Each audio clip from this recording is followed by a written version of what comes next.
বিসমিল্লাহির রহমানির রহিম।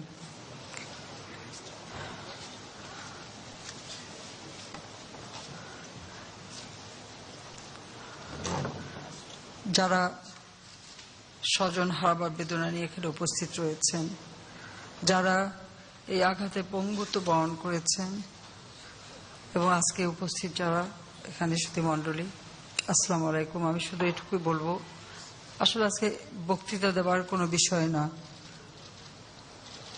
হাজার হাজার ঘটনা এভাবে সারা বাংলাদেশে ঘটেছে। প্রতিনিয়ত আমরা চেষ্টা করেছি মানুষের পাশে দাঁড়াতে। শুধু একটা প্রশ্নই আমার, যে আজকে স্বাধীন বাংলাদেশে আর কত রক্ত ঝরবে,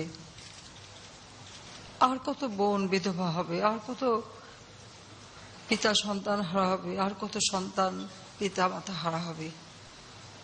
কেন? যে তাণ্ডব ঘটে গেল কিসের জন্য? নির্বাচন বন্ধ করার জন্য।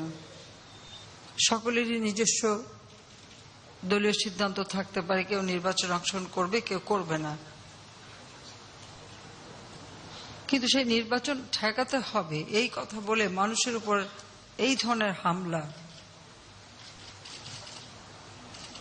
আন্দোলনের নামে মানুষকে পুড়িয়ে মারা,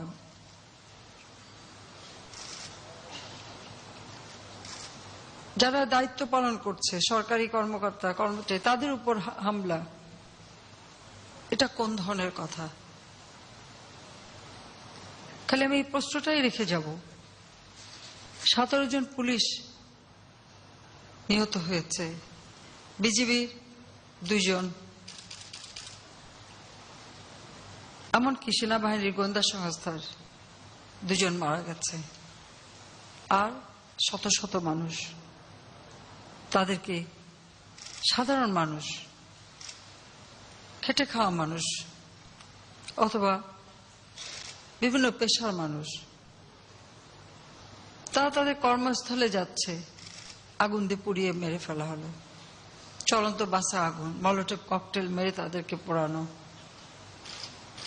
মানে আন্দোলনের নামে মানুষের জীবন নেওয়াটাই যেন একটা কাজ, আর কোনো কাজ নেই। যে আন্দোলন জনগণ সম্পৃক্ত হয় না, সে আন্দোলন তো শুধু লাশ দিয়ে তারা চেষ্টা করেছে আন্দোলনের নামে মানুষের জীবন নিয়ে খেলতে এবং লাশ নিয়ে খেলতে।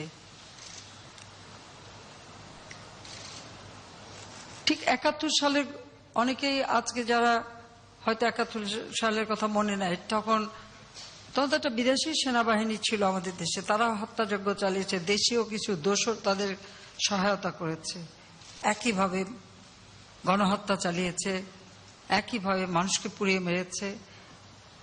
আমার এখনো মনে আছে, বস্তিতে আগুন দিয়েছে, মানুষ যখন সেই আগুনে টিকতে না পারে বেরিয়ে আসছে, তাদেরকে ব্রাশ ফায়ার করে মারা হয়েছে। এই ঢাকা শহরে বিভিন্ন বস্তিতে ওই হানাদার বাহিনী, পাকিস্তানি হানাদার বাহিনী এইভাবে মেরেছে। ঠিক একইভাবে আমরা দেখি এখন। এরপরে ঘটনা আপনারা জানেন যে 75 15 আগস্ট জাতির পিতাকে সপরিবারে কিভাবে হত্যা করলো, জেলখানায় জাতীয় 4 নেতাকে হত্যা করলো। এবং সে সময়ও মানুষের উপরে যে অত্যাচার, 75-এর পর সেনাবাহিনীতে 19টা কূ হয়েছে, শত শত অফিসার সৈনিক তাদেরকে হত্যা করা হয়েছে। আমাদের সবসময়টা চেষ্টা ছিল যে বাংলাদেশ, আমাদের সংবিধান রয়েছে, সংবিধান মোতাবেক গণতান্ত্রিক ধারা অব্যাহত থাকবে, কিন্তু বারবার মানুষের সেই গণতান্ত্রিক অধিকার কেড়ে নেওয়ার চেষ্টা এবং কোন অগণতান্ত্রিক পন্থায় ক্ষমতা দখল, আর সেটা করতে যে মানুষের জীবন কেড়ে নেওয়া, মানুষকে জীবন নিয়ে খেলা। আজকে এখানে মাত্র কয়েকজন আপনারা দেখতে পাচ্ছেন, আর আমি জানি সারা বাংলাদেশে সবসময় প্রতিনিয়ত খবর রেখেছি। চিকিৎসার ব্যবস্থা করা থেকে শুরু করে যতটুকু আমরা পেয়েছি সাধ্যে কুলিয়েছে, আমরা সহযোগিতা করে যাচ্ছি এবং করে যাচ্ছি এবং করে যাব ভবিষ্যতে। অন্তত আমি যতদিন বেঁচে আছি করব, কারণ স্বজন হারাবার বেদনা কি আমার থেকে আর তো কেউ বেশি জানে না। একদিনে তো আমি সব হারিয়েছিলাম।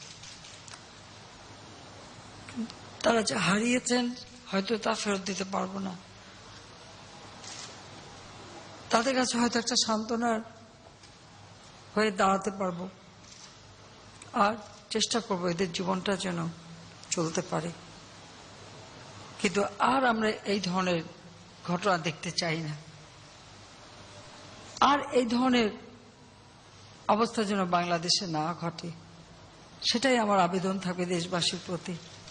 আর যারা আন্দোলনের নামে এই ধরনের মানুষ হত্যা করে, এরা তো আসলে এরা কোনো রাজনীতির সংজ্ঞায়ও বিশ্বাস করে না, গণতন্ত্রে বিশ্বাস করে না, সংবিধানে বিশ্বাস করে না, স্বাধীনতায় বিশ্বাস করে না। তাদের কাছে মানুষের জীবনের কোনো মূল্য নেই। এরা দেশকে কি দেবে, মানুষকে কি দেবে, মানুষের জন্য কি করবে, সেটাই আমার প্রশ্ন। কিন্তু বাংলাদেশে সাধারণ মানুষ, খেটে খাওয়া মানুষ, দরিদ্র মানুষ, যাদের ভাগ্য পরিবর্তন করবার জন্য জাতির পিতা স্বাধীনতা এনেছিলেন, আমরা ক্ষমতা এসে তো তাদের ভাগ্য পরিবর্তনের জন্যই কাজ করে যাচ্ছে এবং বাংলাদেশ এগিয়ে যাচ্ছে। তাহলে এই বাধা কিসের জন্য, বারবার এই আঘাত কেন, কাদের খুশি করবার জন্য, আমার সে প্রশ্ন। জামাত শিবির তাদের কাজই তো এই হত্যাযজ্ঞ চালানো, ৭১-ও তাই করেছে। আর বিএনপি ক্ষমতা দখলকারী, ক্ষমতায় বসেই বিএনপির জন্ম, রক্তের উপর পাড়া দিয়েই তারা এসেছে, কাজে রক্ত নিয়ে হোলি খেলতেই তারা পছন্দ করে। কাজে তাদেরকে আমি বলবো যে রাজনীতি করতে হলে রাজনীতি করেন, কিন্তু মানুষের জীবন নিয়ে আর খেলবেন না। আর মানুষ হত্যা করে, মানে কোনো আন্দোলন না, এইভাবে মানুষ হত্যা করে মানুষের ভাগ্য নিয়ে এক একটা পরিবারকে এইভাবে অন্ধকারে ঠেলে দেবেন না, এক একটা মানুষের জীবনকে এইভাবে আর অন্ধকারে ঠেলে দিয়ে উল্লসিত হবে না। এটুকুই আমি শুধু বলতে চাই। কয়েকটি ঘটনা এখানে শুধু আপনারা শুনেছেন, কিন্তু এরকম শত শত ঘটনা প্রতিনিয়ত আমাকে শুনতে হয়, দেখতে হয়। মানুষ আসে, তাদের পাশে দাঁড়াই, চেষ্টা করি। কিন্তু বাংলাদেশের মানুষ শান্তি চায়। আমরা চাই বাংলাদেশে মানুষ শান্তিতে বসবাস করুক, স্বস্তিতে বসবাস করুক, নিরাপদে চলাফেরা করুক, সেটুকুই তো শুধু চাই। আমার ক্ষমতার কোনো মোহ নেই, ক্ষমতা আমার কাছে ভোগ বিলাসের বস্তু না। আমি এদেশের মানুষের কল্যাণের জন্য কাজ করে যাচ্ছি, সেটাই আমার একমাত্র লক্ষ্য। কারণ সবসময় কথাই মনে করি যে ৩০ লাখ মানুষ জীবন দিয়ে গেছে এদের স্বাধীনতার জন্য, লাখো মা বোন ইজ্জত দিয়ে গেছে দেশের স্বাধীনতার জন্য, এদেশের মানুষের অর্থনৈতিক মুক্তির জন্য জাতির পিতা জীবন দিয়ে গেছেন, জাতীয় নেতারা জীবন দিয়ে গেছে। তা আমাদের একটাই লক্ষ্য যে বাংলাদেশকে সেই মুক্তিযুদ্ধের চেতনায় গড়ে তোলা। কিন্তু সেই বাংলাদেশে বারবার এইভাবে হায়নার আঘাত আসবে, আর এভাবে রক্তাক্ত হবে বাংলাদেশে আর বাংলাদেশের মাটি, আমরা তা চাই না।